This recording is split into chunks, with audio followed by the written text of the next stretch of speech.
This is More to Say with Randy Naughton. Interesting conversations with interesting people. And we welcome you into another edition of More to Say with Randy Naughton. You might be looking around going, what? This is not our normal set. We are on the set of the Mostly Superheroes podcast. Logan Janis is one of our podcast partners, and we are here today just because of it's a different setting, and it's a kind of a two-way conversation today. So we welcome you in, and we also would like to welcome everybody to follow us on all of my social media channels. There's the banner down below. You can see where we're available pretty much everywhere. So please give us a follow, give us a like, subscribe if you can, tell your friends, share, all that good stuff. And we'd also like to welcome and thank our sponsors. Some of our newest sponsors are STL Medical Weight Loss, Lemp Mansion in St. Louis, which is one of the most haunted places in all of North America, Mostly Superheroes, as we mentioned. And one of our newest sponsors is something called Team Jakey, which is really a really great organization here in St. Louis. And today we're going to do a deeper dive, not only on the sponsorship, but what the organization is all about. Team Jakey is a mental health and suicide prevention organization founded by a family of somebody who took his own life. And they, 10 years ago, after this horrific tragedy, decided to kind of advocate for others who are struggling with mental illness and, you know, those who may be considering taking their own lives. And they've raised hundreds of thousands of dollars in the St. Louis area in Missouri. And now we're going to do a deeper dive into what Team Jakey is all about. And today we're going to talk with Sam Zeller, who is the twin brother of Jake Zeller, and who's the organization is named after. And Sam, I'm so happy we're finally getting a chance to kind of do this. You know, we met kind of at Four Hands Brewery and had a beer and got to know each other. And I got to know a lot of your family. And first of all, what a delightful bunch. You guys, I don't know, I kind of feel like we've known each other forever, you know? It was one of those vibes. I don't know how you guys felt about it. I totally agree. There was something there immediately. Yeah, maybe it could have been the beer, you know, Four Hands. Doesn't hurt, right? It could have been the beer, but it's 10 years. Okay, you guys started Team Jakey, and it was 10 years ago where you lost your brother. You lost your brother, Jake. So, and after 10 years, I can't imagine it would get any easier to tell this story. But for the sake of our listeners and viewers, take us through the trajectory of where you were and where you are today. Yeah, and I'll start from the beginning and give you a little insight on my brother and I's relationship growing up quickly. You know, we were twins, identical twins, and, you know, for 23, 24 years, we didn't, you know, our relationship, a lot went unsaid because we just kind of always knew. Well, you're twins. Yeah. There's that innate thing with twins, right? Yeah, there really is. You know, it didn't matter if it was a program on television that we were watching. And it's like, okay, this is boring. Change the channel. We didn't have to say, hey, change the channel. It was just like we were on the same page throughout our entire lives. Creepy but cool. Yeah, It's a twin thing. It really is, and it's true. So throughout life, that's how it was. You know, we didn't get too emotional as far as, hey, you doing all right? You know, none of that. It was. You didn't always check in with each other on that note. Because it was always I knew when he was stressed out because the chances are I was probably stressed out, but we might have handled it differently. He was a little more outwardly stressing out about things, and I was more kind of holding back, keeping my stuff together. And so that was about as deep as things got. We never, even if I could tell he was stressed out, I never said anything, and vice versa. Right. It was just kind of like, you know, pull yourself up and by the bootstraps and let's go. There was nothing more to it. We just were very close. I thought I knew everything there was to know. And that's how life was for a very long time. And fast forward to college. We go to college together. We're roommates all through college. And he graduates a year earlier than I do because I'm sticking around for a master's. And he gets a job at Anheuser-Busch on their special event team. And he travels the country doing awesome things for AB with another, you know, a bunch of other. Sounds like the dream life for a 20-something, right? It was awesome. And I was interning that summer at a public accounting firm here in St. Louis. And he was like, you should just drop that and do what I'm doing. I bet I could get you a job. Like, I bet he had to apply for it, and it was a Right. long process to get that position. He's like, just do this with me. It'd be way more fun if you were with me. And so that led to a full-time position, and he was sent down to Oklahoma City for a sales rep position. And things kind of soured quickly from there. He wasn't too excited about – he was fine with all the travel that he was doing because he was with like-minded individuals. When he got down to Oklahoma City, it was a lot different. He was considered the corporate kid. It was a distributorship they had just purchased. AB had just purchased. So he was coming down. They considered him the new college boy from corporate. And he wasn't well-liked just from that aspect. And it took him a little bit, and I say a little bit, probably a few weeks to get acclimated and make friends. Because he really was a great, funny, generous person, and even if he was corporate and they didn't like him for this or that, they quickly liked him. But I don't know if it was too little, too late. But he was just quite depressed, and I could tell through his text messages, through our Friday phone calls. Did you check in with him any time at that point? We talked pretty much every Friday because I'd get off work at my internship, or I just started at a public accounting firm full time, so I would call him every Friday and we touch base, hey, what are you going to do this weekend and whatnot. And I could just tell slowly but surely within those first few months, his attitude had started souring, and he just didn't have like this life about him. Right. And did any other family members notice it? Did you discuss it? At the time, we didn't discuss it. Right. Until a little later in October, his then girlfriend, well, I think they had broken up when he moved down there. It was mutual. And she said, hey, like, he's just being a little odd and weird. Can you talk to him? And I remember at that time, like, I think my parents even said, we're like, I feel like he's lonely down there. And that was kind of like surface level. I think he's lonely, and we're just worried about him just being, depressed. Their 23, 24-year-old is in a life new city. Comes at you in every direction at that age. A new city by himself, living by himself in an apartment. It just can be lonely. And that was kind of the extent of it. But I remember one time, and this is one of the things I talk about when I go around and do lunch and learns. One of the negative things that I didn't think of it at the time as like a stigma, but I was stigmatizing just the conversation when I called them and I said, hey man, like, what are you effing doing? I go, describe stigmatizing the conversation, because that seems to be like what people are combating today, these days. You, as his own brother, his twin brother, felt that you were doing the same thing? I was, and I certainly not purposefully. Not purposefully. Right. It's just at the time in 2013, it wasn't like a normal conversation for me to have with him, or anyone for that matter, about, like deep down, I knew something was amiss. Right. Like something just wasn't right. And at the time I had a feeling like something feels wrong. Mm-hmm. But instead of conveying that in a mature way, you're still a kid yourself, right? I'm 24 years old. Right. I didn't convey it in my worry in a way. I conveyed it in a very selfish manner, and it took me a long time to reflect on that and go, oh wow, that was like. Oh, okay. I want to back up on the selfish thing. Yeah.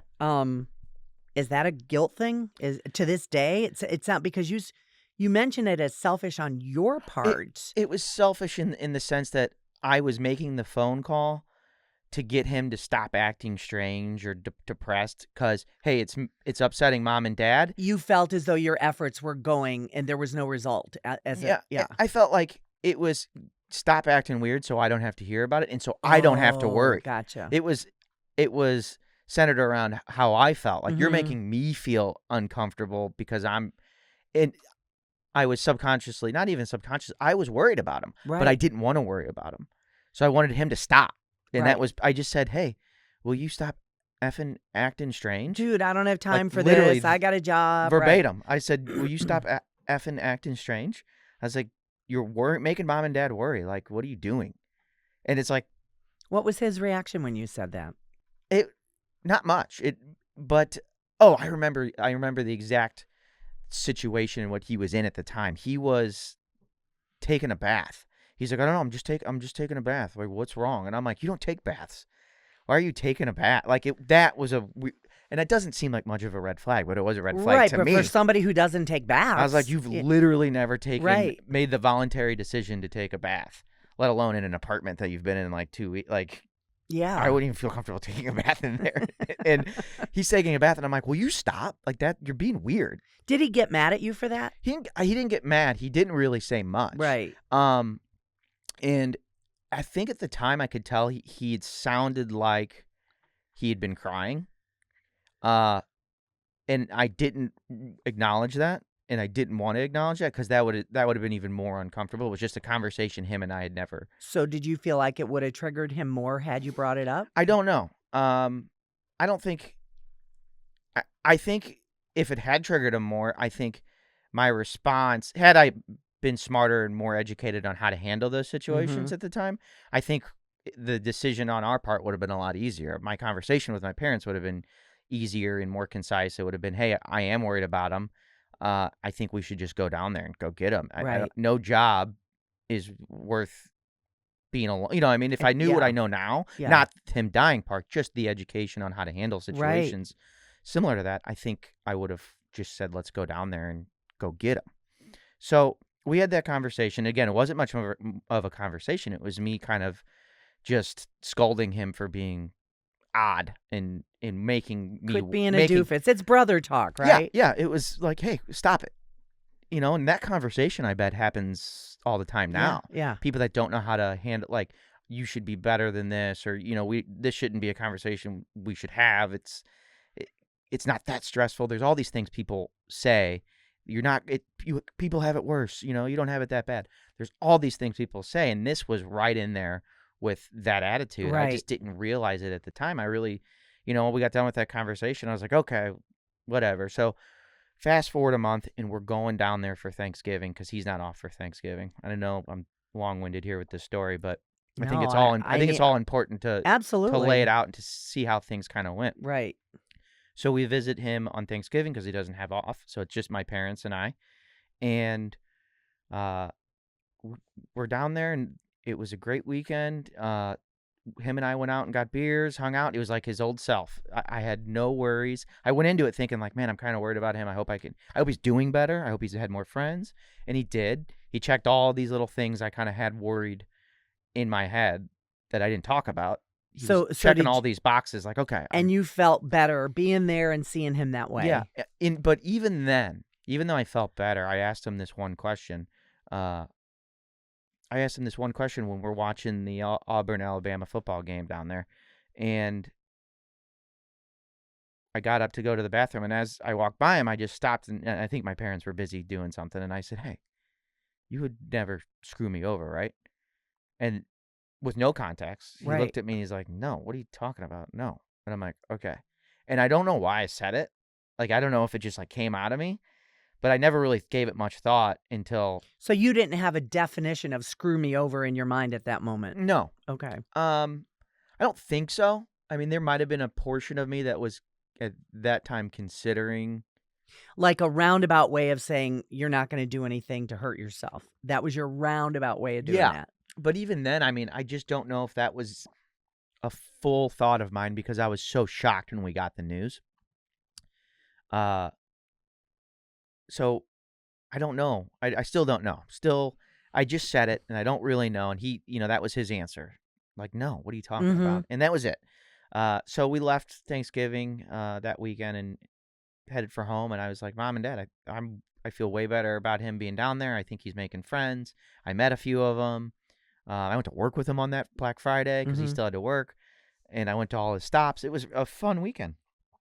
And then early December comes around, a week later. I think it's like a week to the day that we left from Thanksgiving. So it's Sunday, and my family comes up with a good idea that we're going to make a little double little Christmas video of us dancing and stuff to Mariah Carey's All I Want for Christmas is You. Family moment. That sounds cool. So we're all in the woods, and there's, about 5 inches of snow on the ground, and we're in the woods at a park near our house. and we're just singing that song with signs that say, "Hey, we miss you, Jake." And my brother Steven at the time lived in Minneapolis, so we were kind of doing it for both of them. But my brother Steven was a veteran out of towner, so it was more for Jake than anything. That, Right. Hey, here's we're gonna miss you over Christmas because he wasn't gonna be able to make it in, and we got done with that video, and then that evening I got a text from my brother who had received a text. My older brother received a text from a girl down in Oklahoma City that said, "Hey, I got this text message from Jake," and it was, I won't go over the message, but it was one of those messages you don't want to receive. Oh my. And as soon as I read the screenshot of the text message, Did you know what it meant? Yeah, I Uh-huh. knew right away that something, my heart's racing, and it's only 7 p.m. and it's just me and my girlfriend at the time sitting there watching TV in the basement, and I'm like, this is, I don't know what to do. So I don't even know exactly what I told my parents. I think I said, something's wrong with Jake, something along those lines in Oklahoma. No one's heard from him. And I'm frantically then begin calling friends and friends of friends To check on him? to see if, hey, has anybody heard from Jake today? I just realized, like, I really haven't heard from him since, Saturday morning or something. It's Sunday night at this point. So we just had, no one had heard from him, and that's, Did your gut tell you what was going on? my gut knew right away. Yeah. And then, I called the police, and, they got there fairly quick, but we didn't hear, that was 8 p.m. by the time things were really getting going. Find out at 7 about the text. 8, I called the police around then. They did a wellness check. Yeah. Yeah. And, they just said, hey, sit tight. We'll reach out when we know more.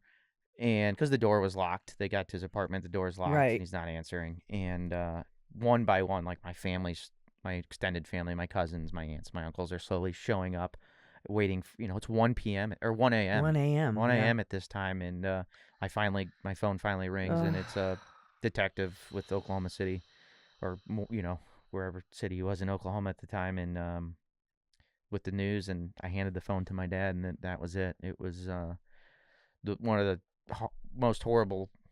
It will go down as one of the most horrible nights of my life. But I can't imagine. And this was what, 10, 12 years ago now, right? 2013, December 2013. Yeah, 12 years ago. Hi, Dr. Joe Molesky with STL Medical Weight Loss, alongside Randy Naughton. Have you ever heard of those weight loss shots? I decided to tackle my health issues by taking this journey myself. Join with me. Visit stlmedweightloss.com or call. Change your life in less than 90 days.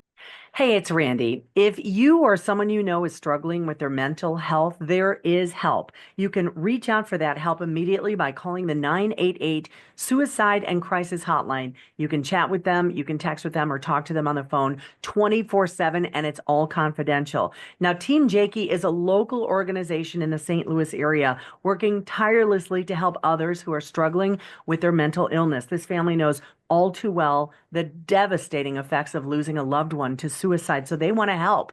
More to Say podcast is proud to partner with Team Jakey here in the St. Louis area with the number of events they have coming up for the rest of the year. So they're going to be hosting these events. We will be a part of it. So if you want to help out, follow Team Jakey on Facebook and keep up with us on the More to Say podcast as well. Together, along with More to Say and Team Jakey on Facebook, we can help end the stigma. Hey, it's Logan from Mostly Superheroes, the podcast, here with a very special announcement. Alamo Drafthouse St. Louis hosts their program Charity on Tap, where they support local groups and organizations that need their help.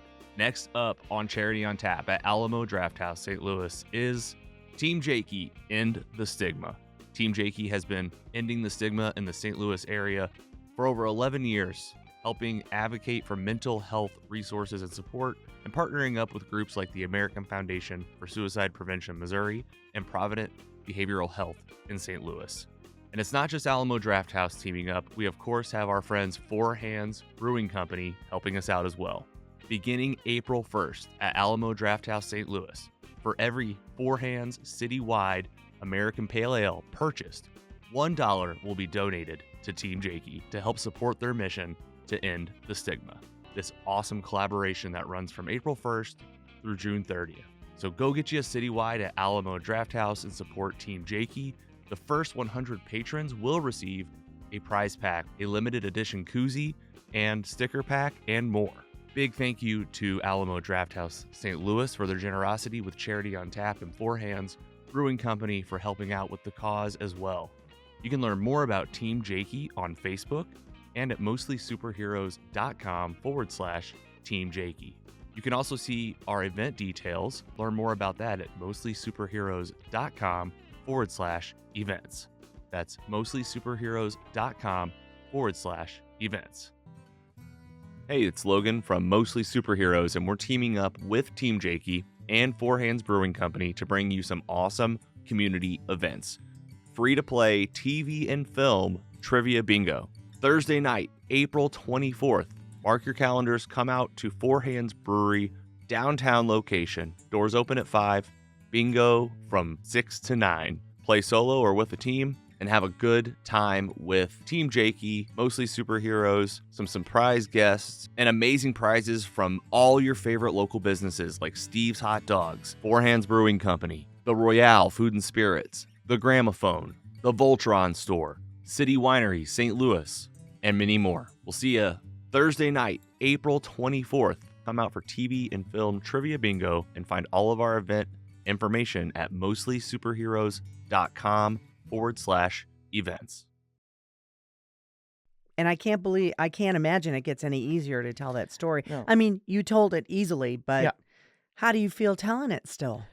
You know, it takes me back there. There's a little, I don't want to say PTSD, but That's the word. Yeah. But there's value in it now.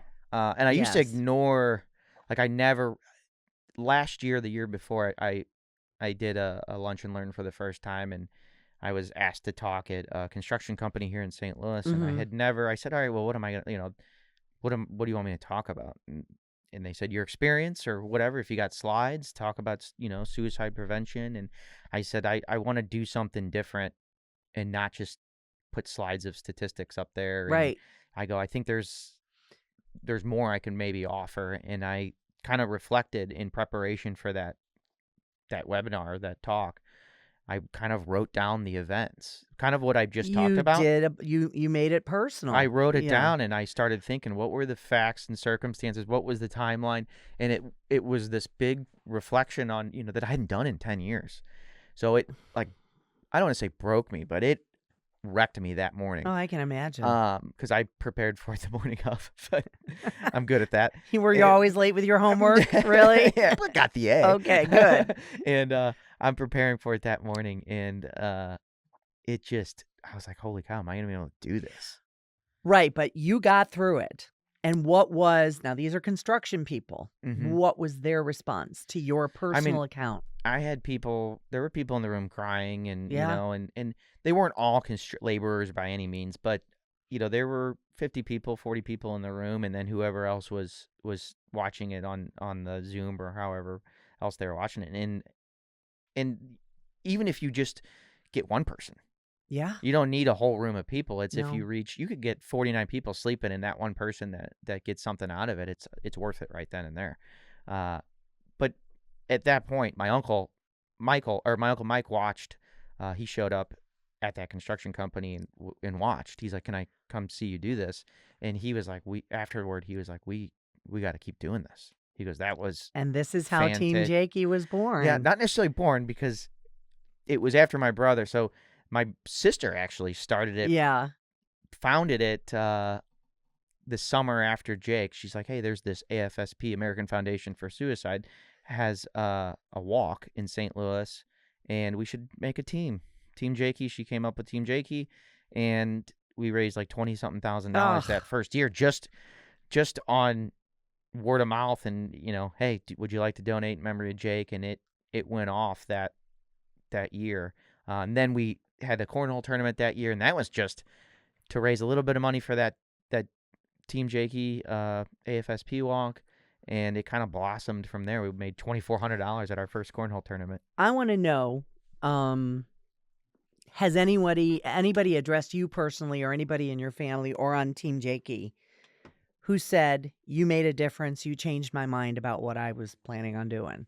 Do you know anybody? Oh, yeah. Yeah? We've had, and I wish this is a point where I wish my Uncle Mike was still around, who just passed away this past year, he had so many stories of people that, would reach out to him. Because he was, one thing he never was, he was not afraid to ask somebody for support, a donation, Good for him. a contribution of some sort. And he would tell the story of my brother.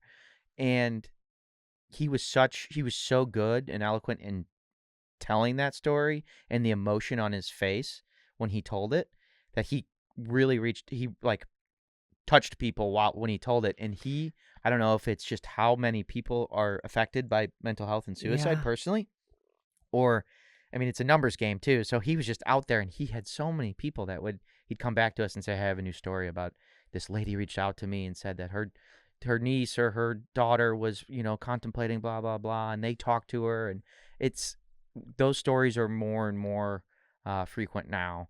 And I think that's a great thing. It tells me that we're doing something right. Right. And, our message is reaching people. So yes, to answer your question, absolutely. We get it all the time. Yeah, we did some things at Chaffetz. My family volunteers at the concessions at Chaffetz for concerts and basketball games. My Uncle Mike also worked at Chaffetz for a very long time, and he got us in the mix there. So we'll do concessions, and we raise money for the AFSP in Provident doing that. And we did the Fish concert. This was, I think, this past summer. Mm-hmm. And twofold. I mean, we raised $6,000 in two tough days. They're not easy events. Right. I mean, you're moving, but $6,000. And then not only did we raise $6,000, but we have signage usually there that says what we're there for, what we're volunteering for. And we had this individual that came up to us, and he was, telling us a little bit about him. And he said, hey, I know you guys. I was at that panel discussion at Four Hands X amount of years ago. I was on one of the individuals on that panel, and I just want to, thank you so much for doing that. That meant so much to me, and he goes, it changed my life. And I won't go into too much detail on everything he said, but it really did change his life. And it was just, something you don't think about at the time. Right. You don't understand the impact you're having on people who are just attending a concert, right? Absolutely. And he's, about 30 minutes later came by and, gave me a little fist pump and threw me $100 for the tip jar for the team. And I was like, yeah, see, this is why not only do we do the concerts, but we do the panels, and we're always open to doing more stuff like that, because you just don't know who you're going to reach. Right. So if there are any St. Louis businesses who are hearing this right now and you want to have a lunch and learn, reach out to Team Jakey, and Sam can come out and talk to your group. See, I'm volunteering you now. Yeah, no. And I do want to hear, I want to hear about your partnership that you had with St. Louis City, SC, and you have one of the Team Jakey scarves behind you on the chair, by the way. Oh, yeah. I don't even know if you knew that, but there it is. At that. What about your collaboration with them? So my uncle was fortunate enough to work there for 2 years until his passing, and I had mentioned he had watched me do the spiel at the construction company doing a lunch and learn, and he said, we got to do this more, and had me come to St. Louis City SC, and I talked to all the back office, front office individuals. Unfortunately, not the team. That would have been really cool. But I went to their headquarters, and they asked me to kind of orchestrate something about the sports industry and suicide prevention and mental health. And then, I talked about pretty much the story I just told on your podcast here. And it was probably 60 people in the crowd. And it was great. I covered the story, and there were, again, individuals in the crowd that were in tears. Probably my mom was one of them, but moms always cry. Yeah. That's just what we do. And it's fantastic and sad at the same time that you're reaching people. Like a young woman came up to me afterward in tears and said, thank me for doing that. Yeah. And that's the one individual that matters. Like I said, 59 people could be sleeping, and as long as I get that one individual that comes up, that I've reached, or they were touched at some point and made a connection, that's worth it every time. And it was a great opportunity to do that for St. Louis City SC, and I hope more to come in the future, even with the passing of my uncle, who was a huge proponent, obviously, of mental health and made strides to make an impact in his daily work life, in the work life of others on mental health. We talked about it earlier. Just making work accept, this idea of mental health and fit that all into the workplace. So it was a great opportunity. And I know one of your messages is end the stigma, Mhm. end the stigma. And you yourself just moments ago kind of said that, you know what, I even perpetuated that stigma with my own brother. Mhm. And that was 12 years ago. And I know that mental health and mental wellness has definitely come more into the forefront, where guess what, if you're a middle school boy, whereas 15 years ago, oh, you don't talk about your feelings, but now it's okay Mhm. because there are programs, there are organizations such as Team Jakey, there are people openly speaking about it now. Certainly too late for what happened with your family and your brother, but to be able to have people say, there's nothing wrong with talking about your feelings. Mhm. Do you find that, and I know schools are trying to have young people come up and talk about that as well. Do you find that it's moving in the right direction, or does there still need to be more? Because, people talk about, oh, it's not masculine to talk that Mhm. way, or, Mhm. I mean, there are stigmas Yeah. still. I think it's moving in the right direction. I Yeah. think you're definitely going to find people and instances in which, somebody might say, well, we're going to overcorrect and everything's going to be, you can't say this, you can't do this, you might hurt somebody's feelings. So Mhm. there's a delicacy in how you go about it. Isn't that the truth? Yeah. You don't want to overcorrect. Right. And, I say it a lot about work too. It's like, I have a good relationship with my workplace and my boss, and there's still a delicacy in there, a delicate, way to approach it, in which you're not bringing everything from home into the workplace Right. in a situation where it's not correct or appropriate. But you need to have an understanding and an open source or an open area where it's understood that, hey, you can tell me certain things, and if you're having a bad day, I think there's some understanding there, that some tolerance that is still needed.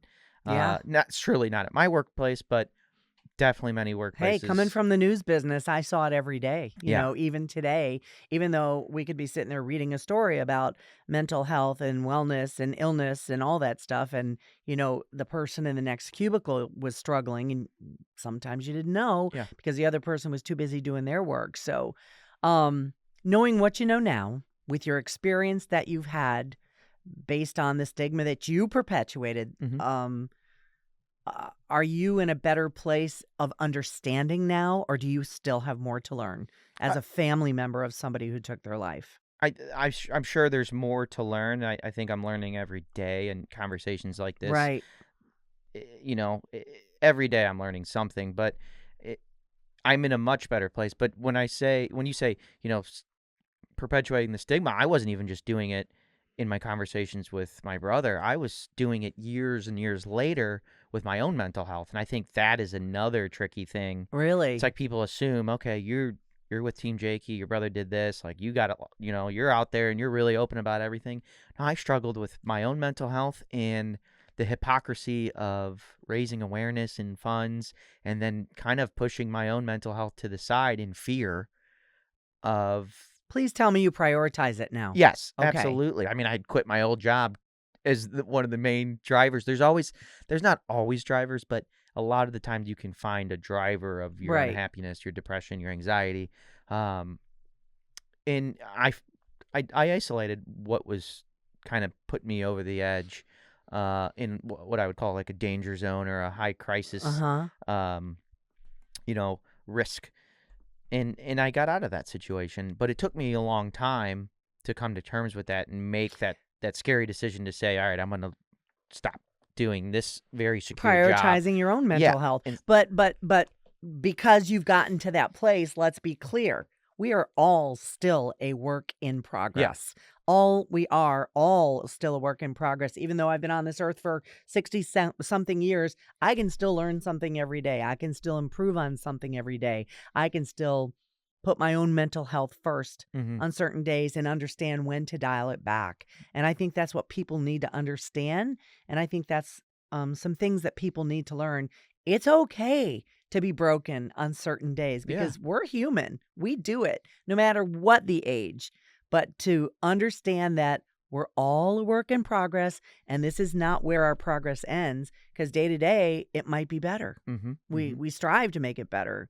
Hopefully people do anyway. Yeah. So I'm glad to hear that part. Let's talk about the work that Team Jakey has done over the last 10 years. I love this. For nearly 10 years, you guys have raised almost $500,000 for the American Foundation for Suicide Prevention in Missouri and the Provident Behavioral Health in St. Louis, which is a huge area for mental health and wellness in the St. Louis area. They just had a huge fundraiser, which I know Team Jakey was a part of, which is great. Do you strive? Is that the goal, to continue to put on events like this and be involved in things like that just to raise more money and awareness? Absolutely. I think, it's kind of shape shifted throughout the years as far as like what we envision. For a long time it was just like, hey, let's just have the cornhole tournament and yada yada yada. It was a cycle. And I think over the years we've had a Taps for Team Jakey event. We've had panel discussion at Four Hands a few years back with craft beverage professionals, people in the industry, Right. a panel about mental health and suicide, which went really well and reached a lot of people. I think we envision, we're not an organization that is set up. We're not paid. None of us are paid. Right. None of us are licensed therapists or, psychiatrists. So But you can point people in the right direction. 100%. So I don't think we're out there to think, oh, let's put on programs by any means, but partnering with companies and Right. organizations in St. Louis, continuing that, things like the panel that we did with Four Hands was great. It gave opportunity for people to get up there and talk. Even the general public got up there and talked about their own mental health, and it kind of broke down that stigma. So any chance we can get to break that stigma and break down that stigma is something we're interested in doing. So I think in the future, you're going to see a lot more of collaboration with Team Jakey and organizations that'll have that. Us included here on the More to Say podcast. This exact Right. thing. And then, the cornhole tournament will continue. We'll have some events coming up here. I want to talk about those events. Yeah. May 22nd. Tell me what's going on at Four Hands. Well, a lot of it's still being ironed out, but Okay. So years ago we had a Taps for Team Jakey event, and it was very low key. I'd say low key. It was just, you didn't have to pay to come. You just showed up, came and went as you pleased, and we would get tons of people packed into the little craft beer cellar in Clayton. And throughout the night, I bet we had 100 people plus, and we just raised some easy money for the cause. Nice. And we are finally, COVID kind of put a kibosh on that for a while, and we never picked it back up. And we're in talks with Four Hands. We got a date, like you said, May 22nd. Cool. And we're bringing it back to Four Which Hands. Four Hands is it going to be? This is going to be downtown, I Okay. believe. What a great spot. Yeah. What a great. Ooh, isn't that Cardinals season? Yes, I do think they're going to be away. Okay. All right. So you'll still have a chance to go downtown. Yep. And visit the area, and we'll make sure to get the word out on all of our social media. And you mentioned a number of times about the cornhole tournament. St. Louisans love their cornhole. Yeah, Me being a New Yorker, never heard about it till I moved to the St. Louis area. Tell us about the cornhole tournament, what that entails, who can go, and all that stuff. It is open to any friends of Team Jakey. You hear about us, you're more than welcome to come. It's less about the cornhole these days. I mean, there absolutely is a tournament going on with 60 teams, 120 people playing in a double elimination game, but it is so much more than that. We've for the 10 years now have had some of the coolest raffles and silent auction items that you can think of, and it raises, I think last year we raised over about $50,000. Oh, that's cool. So it's really taken off, and it's just a really good opportunity for the community to get together. Like I said, if you like cornhole, great. You don't have to play. And this is held where? In Illinois? In Florissant. Florissant. Okay. The Knights of Columbus I was in thinking Florissant. north, yeah. And you can come pay $25 to drink and eat as much as you want, and try your hand at some raffles. And it's, like I said, it's more in a cornhole tournament now, because year after year now we have a helicopter that lands. Cool. And, the little bring your kids, they can come see the helicopter. We've had SWAT out there to show off their rigs. I wanted to say right now, I am definitely bringing my mini horse there. That would be. I'm bringing my little Uno, and I do something called Uno to go. Mm-hmm. And I found out that he rides in my backseat of my truck. I don't literally like a dog, and the kids can paint him and have fun and brush him and walk him. So count Uno in. He's going to be there. That's awesome. Uno to go. He will be there as well. He'll be a hit. He would be a hit. That'll be a lot of fun. No, so we have plenty of stuff like that. We've had magicians and all kinds of face painters in the past. So it's really an all-inclusive event. St. Louis Photo Bus is there every year doing photos for us. It's a really good event. Good food, good I'm beer. down. Food, beer, little Uno, little fun. That sounds awesome. Many horses. This is going to be a first. I'm telling you. Yeah. He's up and running. We're going to get him going. That'd be great. We want to talk about the Team Jakey-End the Stigma, the Facebook page. That's up and running, and I know for people who want to get a hold of you and maybe find out about not only the events but the services you guys help provide and kind of point people in the direction. How has the Facebook page done for you guys? What kind of messages do you get? Do you get people seeking help, or do you get people wanting to help your cause? Both, really. Yeah. I mean, we get the occasional, hey, where can I go for resources? Right. And how can I help? Yeah. And it's done well. I'd love to have, our own website one day where we don't have Facebook as the intermediary, but you know what? Facebook is king, man, that you can get a lot of people. Yeah, and it puts things on people's calendar. It helps us with the event. But no, it's good. We're able to communicate a lot. We use Instagram as well. Right. And push our message, the message of ending the stigma, any, helpful tips or even daily little reminders we post on there. And then we post all our photos, and, it's a good resource. And we have had plenty of people, especially this year after losing our tournament director, Mike. Right. We had people come to the tournament to help from all over the country. Awesome. My parents, friends from eons ago, come from all over to That's amazing. Be there for this last cornhole tournament. It was amazing to see those people come out in support. That's awesome. Well, you have a friend in me, the More to Say podcast, and I will definitely be partnering with you and getting the word out on all of my social media channels, reminding people to go out there, of course, with or without my mini horse. I'll let people know about it all over Instagram, Facebook, Twitter, or X, or whatever you call it these days. We will definitely do our part to help it as well, to get more of the word out. So I have a feeling you're going to get a lot of people at the cornhole tournament. That'd be nice. and it's not even just the cornhole tournament. If anybody's interested in their workplace, having a lunch and learn and just hearing our story, and I have done it a couple times now where I talk to different organizations. Yes, you're very nervous speaking publicly. I can tell. You're a wreck. I'm still so scared over here. I know. No. It's I'm learning on that front as far as speaking in front of people about the cause. But at the end of the day, they don't care if you're not a professional. I think that relates to people more because if a news lady got up and did it, they're going, oh, she does that for a living. But coming from you, from your heart, from your own personal experience, I think that likely resonates more with people. Yeah, it's hard to mess up what you know. Yeah, exactly. So, yeah, exactly. And unfortunately, I know too much. Yeah. From unfortunate events are coming fortunate and good things with Team Jakey. So thank you so much for joining us on More to Say. I'm so happy to be able to get the word out and help spread the word of all the work you guys are doing.